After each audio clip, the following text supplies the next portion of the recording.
تازہ ترین ویڈیوز کے لیے چینل کو سبسکرائب کر کے بیل آئیکن اور آل نوٹیفیکیشن پر کلک کریں تاکہ آپ کو ملے ہر اپڈیٹ سب سے پہلے۔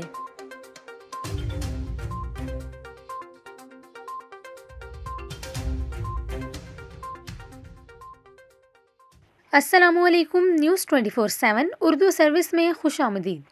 ناظرین، ملک کے اکثر علاقوں میں سردی بڑھ گئی ہے۔ شمالی علاقوں میں کہیں کہیں برف باری کے بعد بھی سردی کی شدت میں اضافہ ہو گیا ہے۔ محکمہ موسمیات کا کہنا ہے کہ آج ملک کے بیشتر علاقوں میں موسم خشک رہے گا، جبکہ بالائی خیبر پختونخوا اور گلگت بلتستان میں چند مقامات پر ہلکی بارش اور پہاڑوں پر برف باری کا امکان ہے۔ محکمہ موسمیات کے مطابق گزشتہ 24 گھنٹوں میں سرد ترین مقام لیہ رہا، جہاں درجہ حرارت -6 ڈگری سینٹی گریڈ ریکارڈ کیا گیا، جبکہ کلات اور اسکردو میں -2 اور گوپس میں 0 ڈگری سینٹی گریڈ درجہ حرارت ریکارڈ کیا گیا۔